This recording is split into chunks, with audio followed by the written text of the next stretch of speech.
Hello, English learners from around the world, and welcome back to English City Talks, the happiest little corner of the internet where English becomes easy, natural, and fun. I'm your host, Noah. And I am incredibly awesome to be hanging out with you all today in our glowing neon studio. Grab a coffee, get comfortable, maybe take out a notebook because today's episode is an absolute game changer. Noah, I am beyond pumped for this one. I genuinely believe this is the most important topic we have ever covered on this channel. Me too, Ava. I could not agree more. Because today, we are solving the absolute number one problem that every single English learner faces. It is the invisible wall that slows down your speaking, makes you hesitate, and causes those awkward, terrifying silences in everyday conversations. Oh, I know exactly what you were talking about. We are talking about the brain trap, the mental dictionary, that exhausting feeling when your brain feels like a slow computer. Today, we are teaching you exactly how to stop translating in your head and start thinking in English. Exactly. Let me know if this sounds familiar to you guys watching. Someone asks you a simple question in English. First, you hear the English words. Second, your brain scrambles to translate those words into your native language. Third, you think of your answer in your native language. Fourth, you try to translate that answer back into English. And finally, you speak. Just explaining that entire process made me tired. By the time you do all that translating, 5 or 10 seconds have passed. The other person is just staring at you, and you feel completely stressed out. The conversation loses its natural rhythm. It is an exhausting process. But do not worry. Today, we are giving you a step-by-step masterclass on how to bypass that translation phase completely. By the end of this video, you will have 5 practical, real-world secrets to rewire your brain to think directly in English. Before we dive into secret number 1, if you are ready to level up your fluency and sound more natural, make sure you hit that like button, subscribe to English City Talks, and click the notification bell so you never miss a lesson in the studio.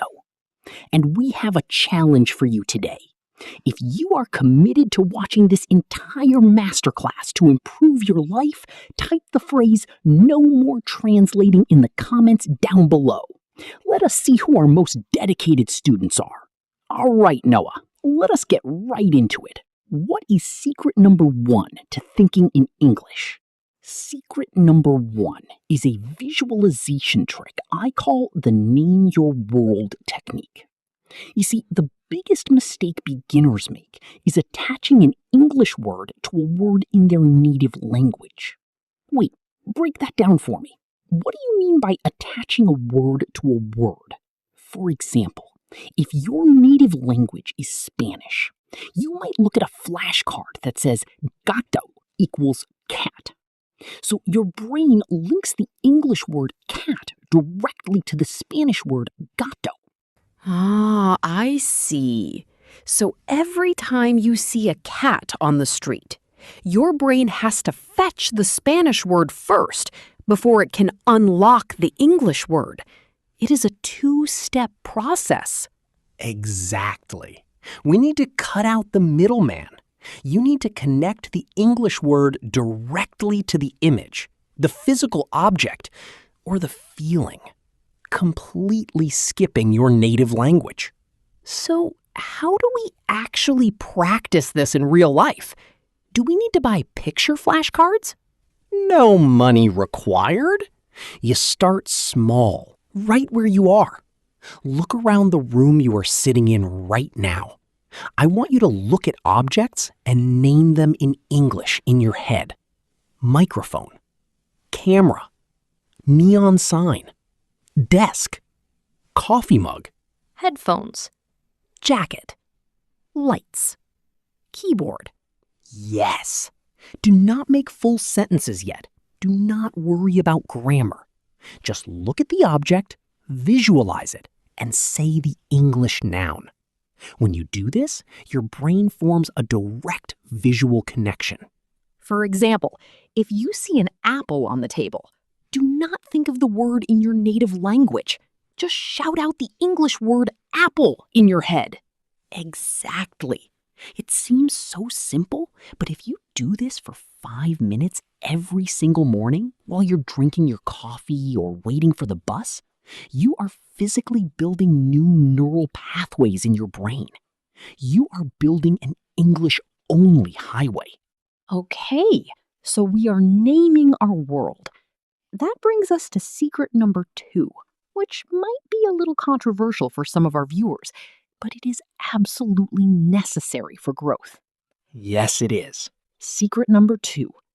Ban the bilingual dictionary. Ban it! But Noah, how will I know what new words mean if I do not translate them into my language? You will still use a dictionary, Ava, but you have to upgrade your tools. You need to switch to an English to English dictionary, like the Oxford Advanced Learners Dictionary or the Cambridge Dictionary Online.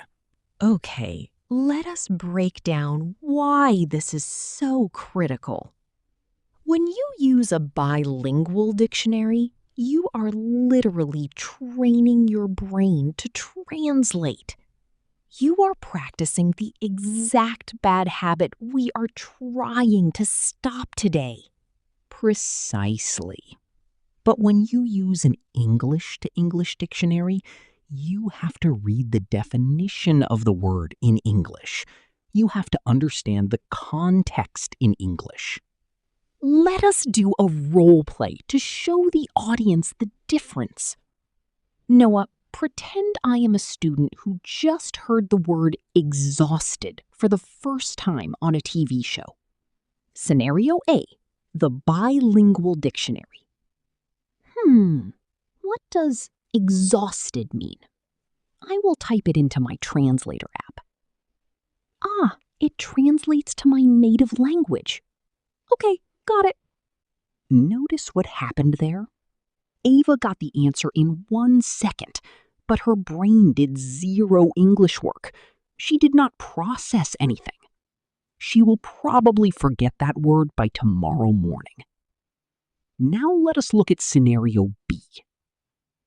Scenario B, the English to English dictionary. Exhausted. Let me look that up in my Cambridge app.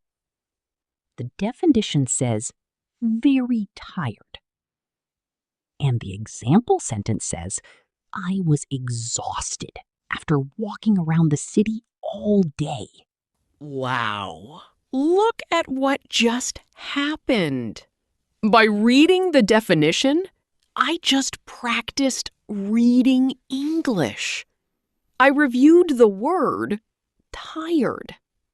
I read an example sentence, which showed me the grammar context of how to use it.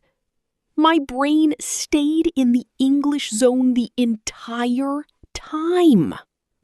Exactly, Ava. When you stay in the English zone, you start to understand the feeling of a word, not just its direct translation.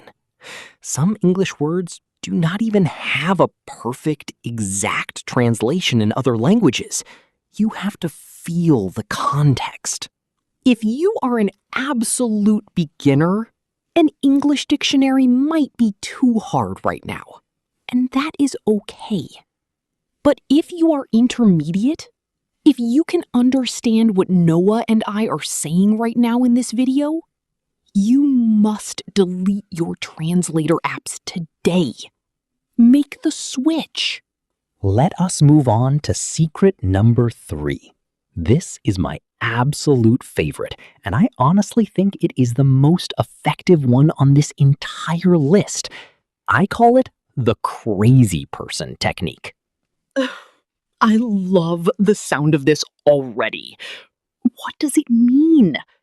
Do I need to start screaming in the streets? No screaming required. It means you need to talk to yourself in English, out loud, every single day. Wait, if I am walking down the street talking to myself, people are definitely going to think I have lost my mind. Maybe, but your spoken English will be fantastic. Seriously, though, you do not have to do it loudly in public spaces. You can do it while you are cooking dinner, taking a shower, or driving your car alone. You need to narrate your life like you are the main character in a movie. Give us an example, Noah. How exactly do I narrate my life? Let us say you are making breakfast. Instead of just doing it in silence or thinking about your day in your native language, you describe every physical action in English. For example, okay, I am opening the fridge. I am taking out 2 eggs. Now I need a pan. Where is the pan? Here it is, in the cabinet. I am turning on the stove. This is going to be a delicious breakfast. That is brilliant! You are forcing your brain to produce English words and sentences without the intense pressure of another person judging you. Exactly. When you speak to a native speaker, your stress levels naturally go up. You worry about making mistakes, which makes your brain panic and revert back to translating. But when you are alone in your kitchen, you are completely relaxed. Your brain is open. And what if I do not know a word?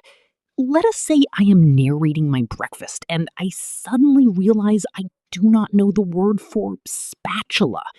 Do I stop my narration and look it up? Great question. No, do not stop the flow. If you do not know the word spatula, use your problem-solving skills to describe the object in English. You can say, I am grabbing the plastic tool to flip the eggs. Oh, wow, that is a massive secret. Native speakers do that all the time when we forget a word. We just describe the thing we are talking about. Yes. Bypassing missing vocabulary by describing the object is a high-level fluency skill. By talking to yourself out loud, you are practicing sentence structure.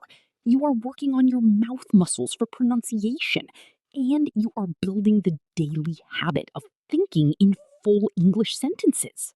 Challenge for the viewers. Tomorrow morning, when you wake up and get ready for work or school, I want you to spend just 5 minutes narrating your morning routine in English out loud. Be the star of your own movie. We are in the final stretch of our masterclass. Secret number 4 is all about how you watch movies, listen to music, and consume podcasts. Secret number 4 is consume for flow, not just for study. I know a lot of students who watch a 10-minute YouTube video and it takes them a full hour to finish it because they pause the video every 5 seconds to look up a word they did not understand. That is called intensive studying, which is good to do sometimes. But if you want to learn how to think in English, you have to train your brain to handle the natural fast speed of the language. So what should they do instead to get that flow? Dedicate at least 20 minutes a day to listening to English without stopping. Listen to a podcast episode of English City Talks or watch a funny sitcom. Put the English subtitles on if you need them, but you must promise yourself, do not touch the pause button. Even if I miss a joke or do not understand every single word they say? Especially if you do not understand every single word. You have to teach your brain to be comfortable with not knowing everything. If you understand 60 or 70% of the conversation, your brain is actually incredibly smart. It will naturally guess the other 30% based on the context of the scene. That is so true. When you let the English wash over you like a wave, you start to pick up the natural rhythm of the language. You start to hear how native speakers connect words together. You stop hyper-focusing on individual grammar rules and start absorbing the music of English. Beautifully said, Ava. Let the language flow through you without interruption. Wow, Noah, this has been an incredible masterclass. Let us do a super quick recap of the 4 secrets to thinking in English for everyone taking notes. Number 1, name your world. Connect English words directly to objects, not translations. Number 2, ban the bilingual dictionary. Switch to English to stay in the zone. Number 3, the crazy person technique. Talk to yourself out loud and narrate your day. Number 4, consume for flow. Do not pause your movies. Just ride the wave of the language. If you guys start applying these 4 secrets today, I promise you, within a few weeks, you'll have that magical moment where you catch yourself accidentally dreaming in English. It is the best feeling in the world. Remember, developing a brand new mindset takes time. Do not be too hard on yourself if you slip back into translating occasionally. It happens to everyone. Just gently guide your brain back to the English zone. You are capable, you are smart, and you are making amazing progress every single day. Thank you all so much for hanging out with us in the Neon Studio today. If you made it to the very end of this masterclass, do not forget to comment "No more translating" below. Prove to us that you stayed for the whole lesson. Please like, subscribe, and share this video with a friend who is also learning English. It helps our channel grow so we can keep bringing you the best, highest quality content. Until next time, keep practicing, keep thinking in English, and keep lighting up the city. Bye, everyone. Have a great week. See ya. Keep growing.